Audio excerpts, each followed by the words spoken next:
There is a moment when the cup overflows, not with a scream, not with a scene, but with an icy, ringing silence. You simply stop answering. You stop explaining.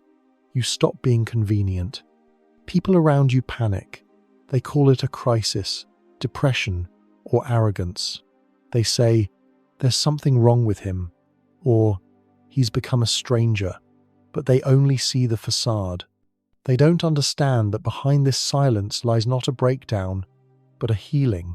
This isn't the end. It is a system reboot. If you have ever felt an overwhelming desire to just turn off your phone and vanish from the radar, know this: you are not going crazy. You are waking up. What is happening inside your head is a defense mechanism, ancient and powerful, that activates only when the price of your participation in other people's games becomes too high. Today, we will tear off the masks. We will dive into the psychology of the man who chooses silence over fake noise. I will reveal to you 7 hidden stages that everyone who decides to take this step goes through. And listen closely. The 5th point is that very line, which once crossed, means you will never want to return to your old life. If right now, reading this, you feel a strange relief, as if someone has finally voiced your thoughts, write the phrase, "I choose myself," in the comments. Do it not for the algorithms, but as a sign to yourself.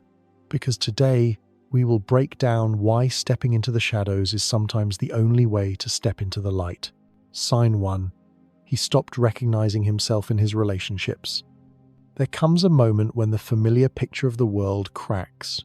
A man looks around at his friends, at the usual conversations, at the laughter at the table, and suddenly hears a voice inside clearly say, "I am a stranger here." He no longer recognizes himself in their company. His voice sounds different. His thoughts seem alien to him, as if he is reading a script written by someone else. He suddenly realizes that he has been wearing a mask for years. It fits so tightly that it became a second skin, and he forgot where the pretense ended, and he began. In every social circle, in every company, there is an invisible contract. You must play your role. Be convenient. Be predictable. Be who they are used to seeing so as not to disturb their peace. For decades, he signed this contract every day. He was the rock, the one who always helps, who listens, who solves the problem. The strong guy who had everything under control while other people's lives were crumbling. But one day, a devastating epiphany arrives. The person everyone called a friend, brother, or partner was not him. It was just an avatar created for survival, for approval, just to be accepted into the pack. And the longer he maintained this illusion, the more he lost touch with his true center. He started noticing that interacting with certain people sucked the life out of him. Not because they were bad people, but because being near them required him to pretend to be someone he had long ceased to be. This realization doesn't come with shouting or rage. It comes with icy clarity, with a quiet but firm knowledge. If I stay here one more day, nothing of the real me will remain. And so he begins to step back, not to punish anyone, not out of anger, but purely for self-preservation. He cuts ties not to hurt others, but to stop hurting himself. Most people will never understand this. They see it as selfishness, arrogance, or resentment. But for the man who decides to do this, it is a matter of life and death for his identity. It is an attempt to dig himself out from under the rubble of other people's expectations and endless "you shoulds." Once this truth opens up to him, there is no going back. The mask is dropped, and underneath is a stranger whom those around him have never truly seen. If reading this you felt a chill down your spine, if you looked at your surroundings and thought, "All this is scenery, not my life," then you are already on the threshold. Because this awakening inevitably leads to the second psychological truth, the very one that explains why his phone went silent one day, and the door closed forever for those who once seemed the closest. Sign 2, he realized most connections were transactional. He was the guy who was always on call, calls at 3 a.m., endless advice, the shoulder for other people's tears. He did it for years. He celebrated other people's victories and offered support in trouble, believing that this is what true loyalty looks like.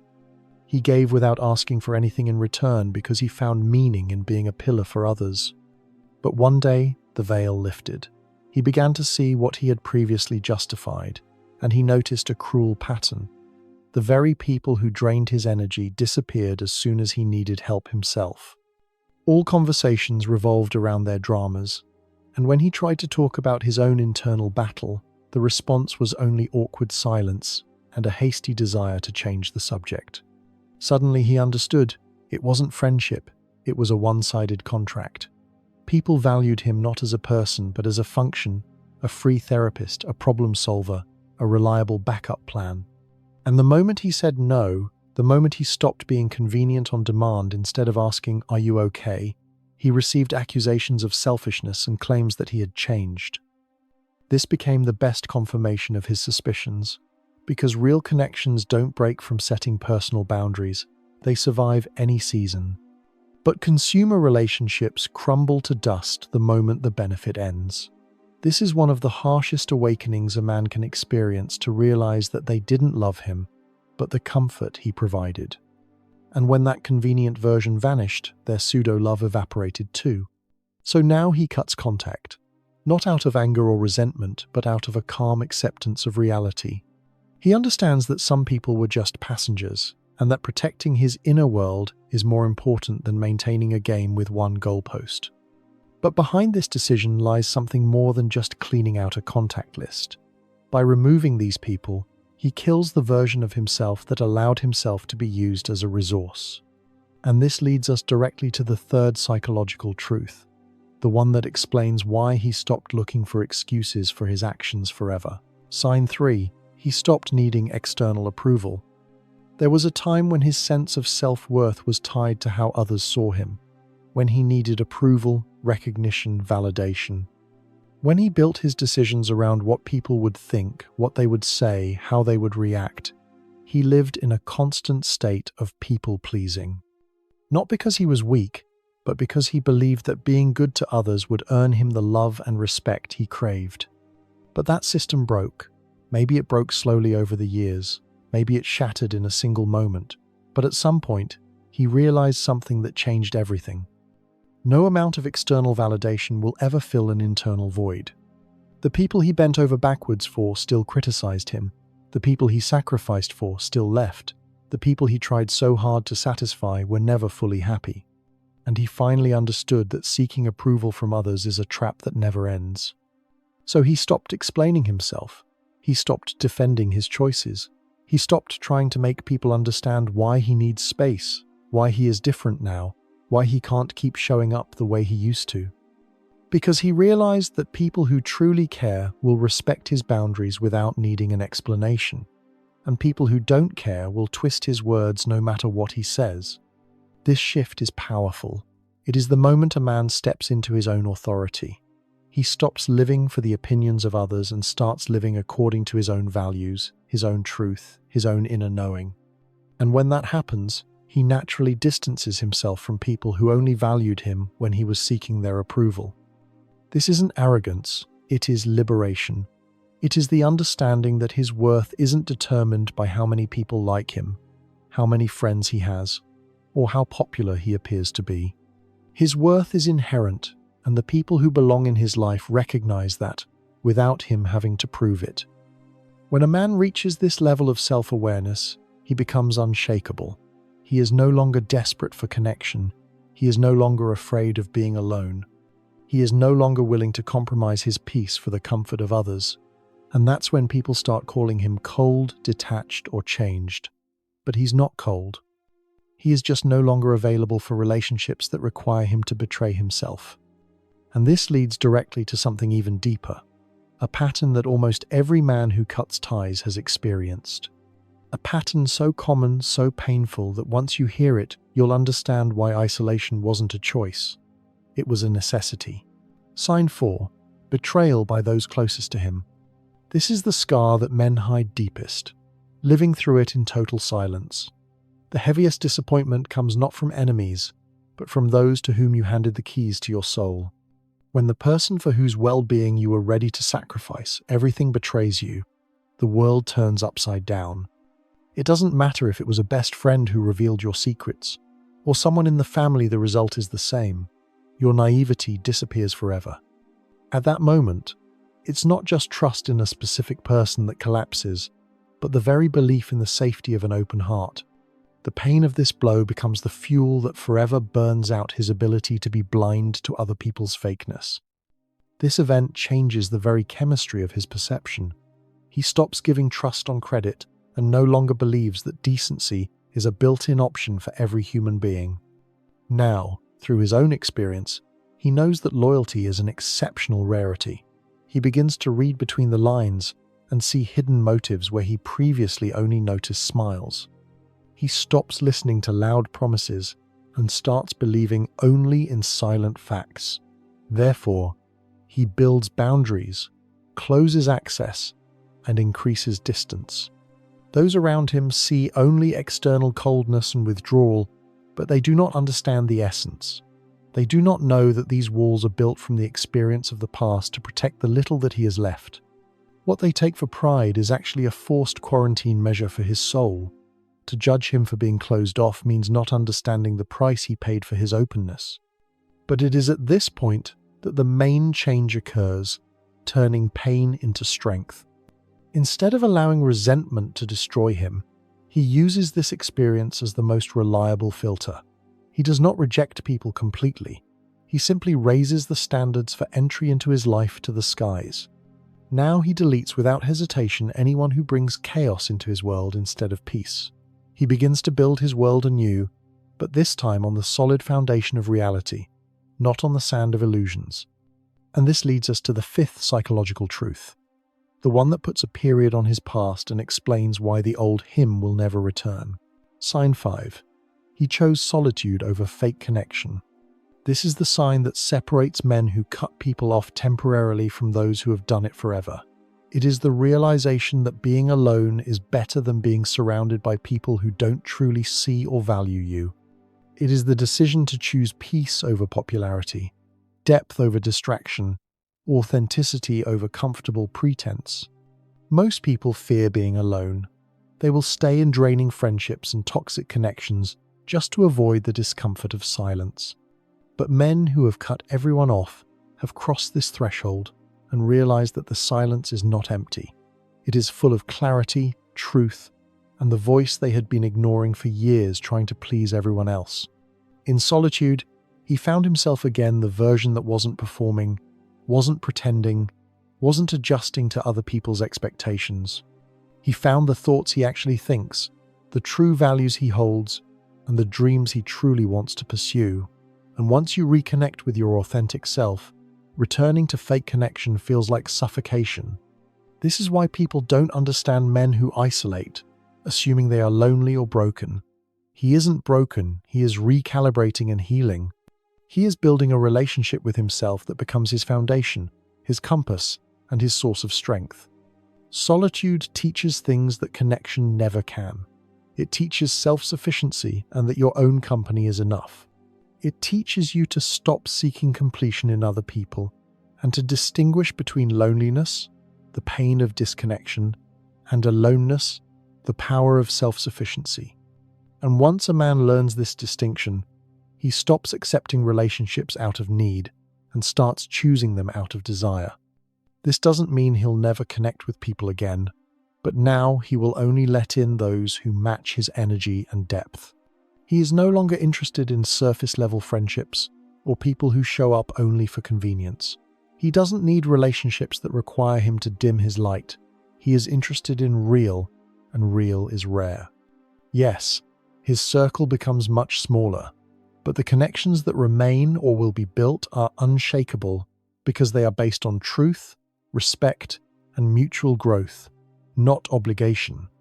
And that is worth more than 100 superficial acquaintances. But this transformation brings with it a shift that few expect. It changes not just his relationships, but his entire approach to life, leading us to the sixth truth. Sign 6. He stopped carrying other people's problems. For most of his life, he was the one people leaned on, the problem solver, the emotional anchor, the friend who always knew what to say. And he carried that role with pride because he believed that helping others was noble, that being needed meant being valued, that solving everyone's problems made him important. But over time, the weight became unbearable. He realized he was carrying burdens that were never his. He was absorbing stress that wasn't his own. He was exhausting himself trying to fix people who didn't actually want to change. He was giving advice that was ignored. He was offering solutions that were rejected. And through it all, his own problems, his own pain, his own struggles were pushed to the side because there was never space for them. He realized something crucial. You cannot save people who don't want to save themselves. You cannot heal people who are addicted to their wounds. You cannot fix people who benefit from staying broken. And trying to do so doesn't make you helpful. It makes you drained, resentful, and empty. So, he stopped. He stopped answering every crisis call. He stopped giving unsolicited advice. He stopped trying to rescue people from situations they kept choosing to stay in. He set a boundary that most people found offensive. He decided that his peace mattered more than being everyone's therapist. His energy mattered more than being everyone's savior. His life mattered more than being everyone's solution. And when he did this, people got angry. They called him selfish. They said he didn't care anymore. They accused him of abandoning them. But what they didn't understand was that he had been abandoning himself for years to be available for them. And he finally chose himself not out of cruelty, but out of survival. This shift is essential for any man who wants to reclaim his life, because you cannot build a meaningful existence when you're constantly managing everyone else's chaos. You cannot grow when you're stuck playing the same role in everyone else's drama. You cannot heal when you're too busy healing everyone else. Cutting ties isn't always about the people. Sometimes it's about the role you played in their life. And when you realize that role was destroying you, the only option is to step away completely. This leads directly to the final truth, the one that ties everything together, the one that explains why this entire journey, as painful as it was necessary for his evolution. Sign 7. He is becoming the man he was always meant to be. Everything you've just learned, every sign, every pattern, every painful realization, it all leads here, to this moment. To the moment he understands that cutting everyone off wasn't about running away from people. It was about running toward himself. Toward the version of himself that had been buried under years of expectations, performances, and people-pleasing. Toward the version that had been waiting patiently for him to remember who he truly is. When a man cuts everyone off and sits in the silence long enough, something extraordinary happens. He sheds every false identity, every mask, every version of himself that was built to please others. And what remains is the truth, the core of who he actually is, his values, his purpose, his authentic self. This process is painful because it requires him to let go of people who knew the old version of him, people who expect him to stay the same, people who are uncomfortable with his growth because it highlights their stagnation. But growth always requires loss. You cannot become who you're meant to be while holding on to who you used to be. And you cannot evolve while surrounded by people who need you to stay small. So he rebuilds. But this time he builds differently. He builds from a place of truth, not performance. From a place of self-respect, not external validation. From a place of intention, not obligation. He chooses his relationships carefully. He guards his energy fiercely. He speaks his truth unapologetically. He lives according to his own values, not society's expectations. And the man who emerges from this process is unrecognizable to those who knew him before. He's calmer, but more powerful, quieter, but more confident, more isolated, but freer. He doesn't need a crowd to feel worthy. He doesn't need approval to feel valid. He doesn't need constant connection to feel fulfilled because he found everything he was looking for within himself. Let's face the truth. What we broke down today is not an instruction manual for isolation. It is a manifesto of liberation. When a man cuts ties, it is not an act of aggression against the world. It is an act of mercy toward himself. It is not about coldness, but about extreme clarity. It is not running away from problems, but a sprint toward the life that was always meant to be yours. If you recognized yourself in these words, if you are that man who chose silence, remember, you are not broken, you are not defective, you are not a bad friend, you have simply woken up. And this awakening requires sacrifice you have to shed the skin that has become too tight for you. Those who are truly your people will understand without words. They will accept your new boundaries with respect. And those who fell away, they simply made room for something real. And if you are watching this to understand someone who walked out of your life, hear the main thing. It wasn't because of you. It was for his own sake. Sometimes, leaving is the only way to put yourself back together. Place your hand over your heart. Take a deep breath. Can you feel it? That isn't emptiness. That is space for growth. If these words resonated with you, if you felt the vibration of truth in every cell of your body, you are on the right path. Your journey is not ending. It is moving to a new level. And to not walk this path alone, take an important step. Subscribe to the channel Psycheria. Here we talk about what others are silent about. Here we break down psychology without filters. Hit the subscribe button and the bell so you don't miss the next stage of your evolution. Now say this quietly but firmly. I choose myself. I respect my path. If you are ready to seal this intention, go down to the comments and write just one phrase. I choose myself.